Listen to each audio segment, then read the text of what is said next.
In my line of work, you got to keep repeating things over and over and over again for the truth to sink in, to kind of catapult the propaganda.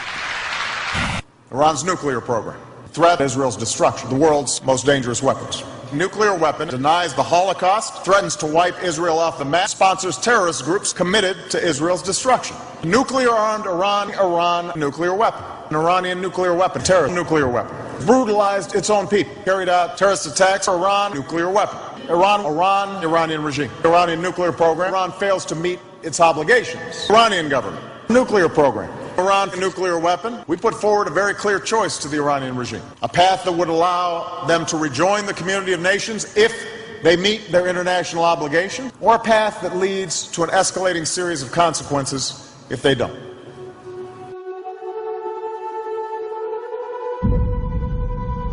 There is only one nation on Earth that has actually used a nuclear weapon of mass destruction on the civilians of another country. And that's the United States. So if you want to be worried about somebody's possession of nuclear material suitable for use in nuclear weapons, let's start with the country that's actually done it. If you want nuclear disarmament, let's have everybody disarm. But this idea of saying our nuclear bombs are good and your nuclear bombs are bad, that's not going to play. Not in the modern world. This screaming at Iran, ooh, you're bad for having nuclear technology. Here are the actual facts about what is going on. Iran has signed the Nuclear Non-Proliferation Treaty, and so has the United States of America. Under the terms of that treaty, Iran is allowed to have nuclear power, medical isotopes, and other peaceful industrial uses of nuclear technology. Under Article 4 of the Nuclear Non-Proliferation Treaty, the United States is obligated to assist Iran in the construction of peaceful nuclear facilities, which is a really good way to make sure nothing underhanded and clandestine is going on. But in ignoring their obligations under Article 4 and in trying to use military threat to coerce Iran into surrendering their rights under the Nuclear Non-Proliferation Treaty, it is the United States, not Iran, that is in violation of international law. Now, Iran allows IAEA inspections, and innuendo and rumors aside, absolutely no evidence of weapons development has been found. It's a repeat of Iraq. Ooh, they've got weapons of mass destruction. They're dangerous. They're going to do this. We must invade and destroy them. They're just lies used to sell another war. Now, Iran has not initiated a war of conquest in 200 years. This is a claim that neither the United States nor Israel can match.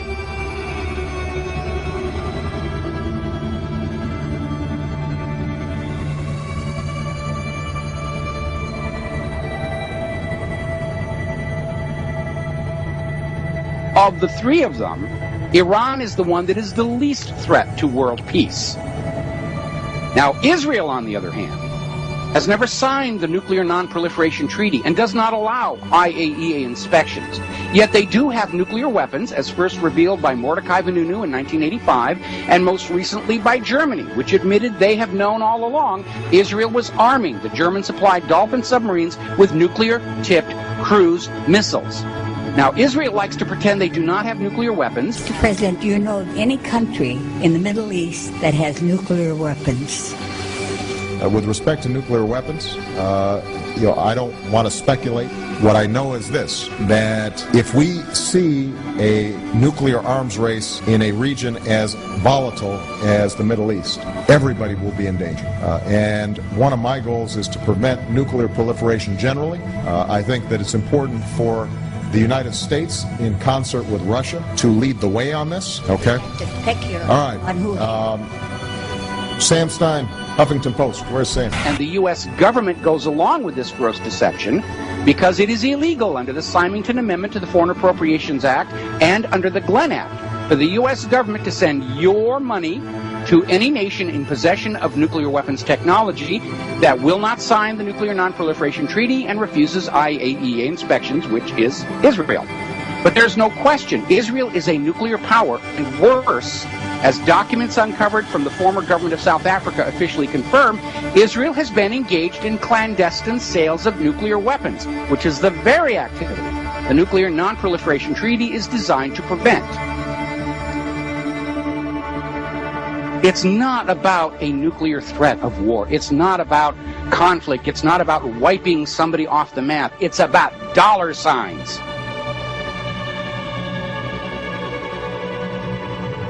Israel's the 6th largest nuclear power on Earth. They have bombs. They have delivery systems. They have submarines loaded with nuclear-tipped cruise missiles. Nobody's going to attack them. Iran is not a threat. They're not in the habit of invading other people. We need to go back and remember the lie of the century. This whole thing about Saddam's weapons of mass destruction. He's got nukes, he's got germs, he's got chemicals. Just constant pounding, selling us that war. Look at how many media outlets, how many governments, how many so-called academics, how many officials, people with gold things hanging on the walls and medals around their neck to trick you into thinking that they're truthful and honest and not to be listened to. And they all took part in the lie that Saddam Hussein had illegal weapons of mass destruction. Saddam Hussein, weapons of mass destruction. Iraqi regime, biological, chemical attack, 45 minutes. Nuclear bomb. Weapons of mass destruction. Weapons of mass destruction. Saddam, nuclear weapons. And it's all the same people lying to you to get what they want, which is your money and your children's lives and your obedience. And the claims about Iran are just more of the same thing. It is U.S. DA choice. Bullshit. The media are almost literally exploding with bullshit. And the government of the United States of America and the government of Israel are absolutely convinced that you are stupid enough to fall for the same lie twice in a row. They actually think that about you. Weapons of mass destruction worked with Iraq. It'll work again. We don't have to bother ourselves. Those voters, they're stupid. They'll fall for it twice in a row. Those weapons of mass destruction got to be somewhere. Nope, no weapons over there. Maybe under here. The U.S. government, the government of Israel, the corporate media, all in tandem, in unison, in coordinated effort, lied you into a war of conquest. Which means now there's no reason not to assume they're not doing it again. And from where I sit, when a government lies to people to lead them into a war of conquest, that is the greatest crime a government can commit against its own people. Because every other crime is wrapped up inside there. There's the lies, there's the theft and looting of the foreign invaded nation. There is the murder of soldiers on both sides of the line. Victor and vanquished suffer in wars. And when that war is unnecessary, when it is merely motivated by greed and the lust for power, that is a crime not just against the invaded nation. It is a crime against the people of the invading nation.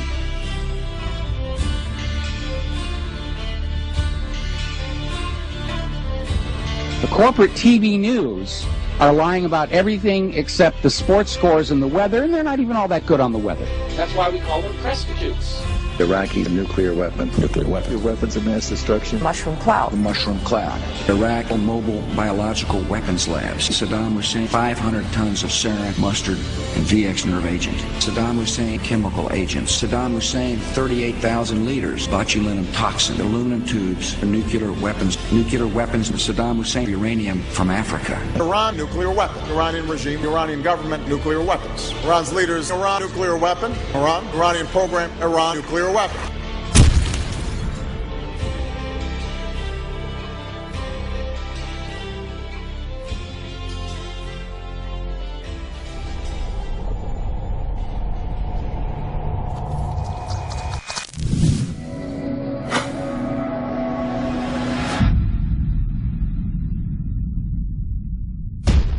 War is mass murder wrapped in a pretty flag. Wrapped in a pretty flag. Wrapped in a pretty flag. Wrapped in a pretty flag. They say the leader of Iran says he wants to wipe Israel off the face of the earth. He didn't say that, and you know very well he didn't say that. He said he wanted Zionism to be wiped off the page of history. Well, just like, he said, Nazism and communism. When you wanted to wipe out communism, you didn't want to wipe out Russia. You didn't want to wipe out the Russian people. This was a political statement. Well, George, it's all right in the news of the world, but this is the Oxford Union, Francis. Have a bit of intellectual rigour. George, your record of